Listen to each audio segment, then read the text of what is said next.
YSRCP party ప్రధాన కార్యదర్శి చెవిరెడ్డి భాస్కర్ రెడ్డి మాట్లాడుతూ తెలుగుదేశం పార్టీ నాయకుల మెప్పు పొందేందుకు పోలీసులు ప్రయత్నం చేస్తున్నారని ఆరోపించారు. తెలుగుదేశం పార్టీ కూటమి ప్రభుత్వం కళ్ళల్లో సంతోషం చూడాలని పోలీస్ అధికారులు తప్పిస్తున్నారు. నాకు చట్టం తెలుసు, న్యాయ శాస్త్రము తెలుసు. తప్పుడు కేసులు పెడుతున్న ప్రతి ఒక్కరిని న్యాయస్థానం ముందు నిలబెడతాను. గతంలోనూ ఇలా తప్పుడు కేసులు పెట్టిన అధికారులపై ప్రైవేట్ కేసులు పెట్టి కోర్టు ముందు నిలబెట్టాం. సామాన్యులైన కార్యకర్తలను వేధిస్తున్న పోలీస్ అధికారులు తమ తప్పులను ఖచ్చితంగా కోర్టు ముందు సమాధానం చెప్పాలని గుర్తుంచుకోవాలని సూచించారు చెవిరెడ్డి భాస్కర్ రెడ్డి. సంతోషం చూడాలని పాపం ఇద్దరు కూడా ప్రతి క్షణం తప్పిస్తున్నారు. ఆ తప్పించే క్రమంలో పాపం 22 రోజుల పాటు ఆ తండ్రి ఎక్కడ వాస్తవాలు చెప్పేస్తాడు అని ఆ తండ్రి చుట్టూ ఇద్దరు పోలీసులు కంటిన్యూగా ఆలోచన పెట్టారు. ఎవడైనా ఆ పాపను ఇబ్బంది పెట్టినాడు ఈయన పట్టుకురావాలి కానీ తండ్రి చుట్టూ ఇద్దరు కానిస్టేబుల్ పెట్టి ఆ రోజు నుంచి పాపం నిద్ర లేకుండా శ్రమపడ్డారు. శ్రమపడి 22 రోజుల తర్వాత ఏదో ఒక రకంగా భయపెట్టు బలవంతం పెట్టు ప్రలోభపెట్టి ఏం చేశారో ప్రలోభమో భయమో బలవంతమో పెట్టి ఆ తండ్రి చేత స్టేట్మెంట్ ఇప్పించి మా అందరి మీద కేసులు పెట్టించి పాప రాత్రి ప్రశాంతంగా నిద్రపోయి ఉంటారు. అంతగా శ్రమించినటువంటి మా జిల్లా ఎస్పీ గారికి అడిషనల్ ఎస్పీ గారికి అభినందనలు తెలియజేస్తున్నా. పాపం 22 రోజుల పాటు ఆ కేసు పెట్టేంత వరకు వాళ్ళు పడ్డ శ్రమ మన చిత్రువు కూడా రాకూడదని కోరుకుంటున్నా. కానీ ఒక్కటి మాట చెప్తున్నా, నేను మీరంతా కూడా భాస్కర్ రెడ్డి అంటే మురుడోడు అనుకుంటారు, మొండోడు అనుకుంటారు. మీకు చెప్తున్నా, అంతకన్నా మించి నేను లా గ్రాడ్యుయేట్ని, అంతకన్నా మించి నేను పిహెచ్డి వరకు చదువుకున్నాను.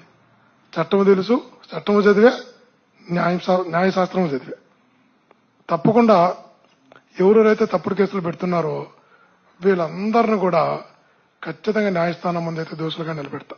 ఒకరోజు ఆలస్యం కావచ్చు, వదిలిపెట్టే ప్రసక్తే లేదు. ఫస్ట్ పన్ను నష్టం దావా వేస్తున్నా ఈరోజు. తర్వాత నాకు ఉన్నటువంటి సివిల్ రైట్స్ ఏదైతే ఉన్నాయో దానికి వైలేషన్ కలిగిస్తుంది రిట్ కూడా ఫైల్ చేస్తున్నా. ఇది కాకుండా నిజంగా ఎవరైతే ఆ బిడ్డని ఆ కుటుంబ పరువును రోడ్డు మీదకి లాగారో ఛానళ్లు కానీ పత్రికలు కానీ పోలీసులు కానీ వీళ్ళందరినీ వదిలిపెట్టి మా మీద పెట్టినందుకు ప్రైవేట్ కేసు కూడా వేసి వీళ్ళందరినీ కూడా న్యాయస్థానం ముందు నిలబెడుతున్నా. ఇంతమంది మీకు ఐడియా ఉంటుంది. ఇదే పరిస్థితుల్లో చంద్రశేఖర్ రెడ్డి అని ఒక అడిషనల్ ఎస్పీగా ఉండేవాళ్ళు.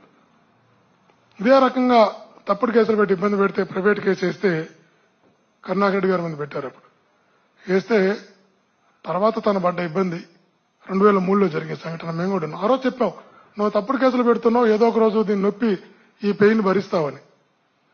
తర్వాత అతను పడ్డ ఇబ్బంది ప్రమోషన్ రాక, ప్రమోషన్ అందుకోలేక, కోర్టుల చుట్టూ తిరగలేక, వాయిదాకు రాలేక చివరికి పెద్ద ఆయన రాజశేఖర్ గారి దగ్గరికి వెళ్లి రాజశేఖర్ గారిని కొయ్యమోరంటే ఆ రోజు కోర్టు ముందు కరుణాకరణ వెళ్లి కేసు విత్డ్రా చేసుకున్నందుకు మనశాంతి లేదు. తప్పుడు కేసులు పెడితే తర్వాత ఎలా ఉంటుందని. ఇదే రకంగా ప్రద్యుమ్న గారు మా జిల్లా కలెక్టర్గా ఉన్నారు. ఎలక్షన్ అప్పుడు చెప్పాం, ఎట్ట పడితే అటు చేస్తున్నాం, అన్యాయంగా చేస్తున్నాం, తప్పులు చేస్తున్నాం, మేము ఖచ్చితంగా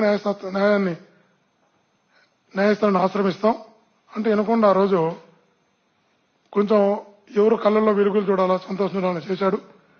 ఈయన చేసిన పుణ్యానికి సెంట్రల్ ఎలక్షన్ కమిషన్ 10 మందిని సస్పెండ్ చేసింది. ఇప్పటికి వాళ్ళు పెన్షన్ రాలా. ప్రద్యుమ్న గారి మీద కూడా ఎలక్షన్ కమిషన్ విచారణకు ఆదేశించింది.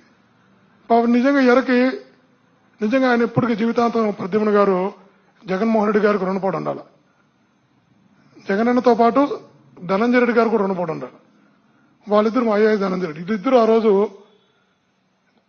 ధనంజయ రెడ్డి గారు జగనన్న సార్కి చెప్పడం, సీఎం గారికి అప్పుడున్న జగన్మోహన్ రెడ్డి గారికి పోనీ అని చెప్పి ఆ విచారణ చేసినటువంటి వాళ్ళని క్షమించి వాళ్ళకు గుణం ఉంది.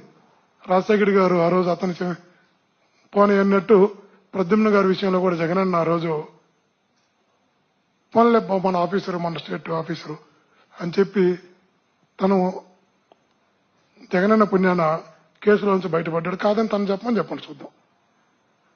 అంటే విచారణ క్లియర్ గా, ఎందుకంటే 10 మంది పీఓలు ఏపీఓలు సస్పెండ్ అయితే కలెక్టర్ గారి ఆదేశాల ప్రకారం ముందు కలెక్టర్ గారి మీద జరుగుతుంది. కాబట్టి ఎట్టి పరిస్థితుల్లో ఎగ్జాంపుల్ చెప్తున్నాం మీకు.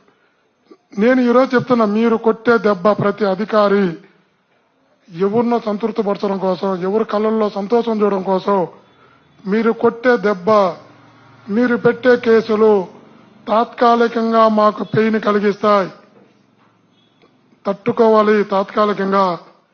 కానీ తర్వాత మేము న్యాయస్థానాలను ఆశ్రయించే విధానం చట్టాన్ని న్యాయాన్ని వాడుకుని, చట్టాన్ని న్యాయాన్ని ఉన్నటువంటి ఇచ్చినటువంటి హక్కులను వాడుకుని చేసేటటువంటి ఈ తప్పులు చేసిన వారి మీద చేసేటటువంటి కేసులు రిటైర్డ్ అయినా కూడా పెన్షన్లో కూడా ఇబ్బంది వస్తాయి. ఖచ్చితంగా కోర్టుల ముందు, న్యాయస్థానం ముందు దోషులుగా నిలబడుకోవాల్సి వస్తుంది.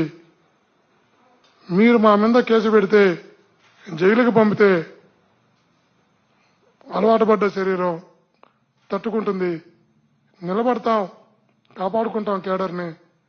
తర్వాత మీరు చేసిన ప్రతి తప్పుని ఈ ఒక కేసులోనే కాదు, ప్రతిరోజు మీ పరిపాలనలో మీరు చేసేటటువంటి తప్పులను కూడా ఖచ్చితంగా తప్పులను, అవినీతిని అన్నిటిని కూడా ఆధారాలతో బయటకు తీసి, చదువుకున్న వ్యక్తిగా చెప్తున్నా, ఆధారాలతో బయటకు తీసి కోర్టు ముందు ఖచ్చితంగా దోషులుగా నిలబెట్టేంత వరకు మా ప్రయత్నంలో లోపం లేకుండా చేస్తామనే విషయాన్ని కూడా మీ ద్వారా తెలియజేస్తూ, డెమోక్రటిక్ వాల్యూస్ లేకుండా చేస్తున్నటువంటి మీ ప్రయత్నం ఏ రోజుకైనా కూడా భవిష్యత్ తరాలకు కూడా ఇది ప్రమాదాన్ని తెచ్చిపెడుతుంది. భవిష్యత్తులో కూడా ఇది ఒక అలవాటుగా, ప్రాక్టీస్ గా మారుస్తుంది. ఇట్లాంటి ఎప్పుడు కూడా చేయకండి.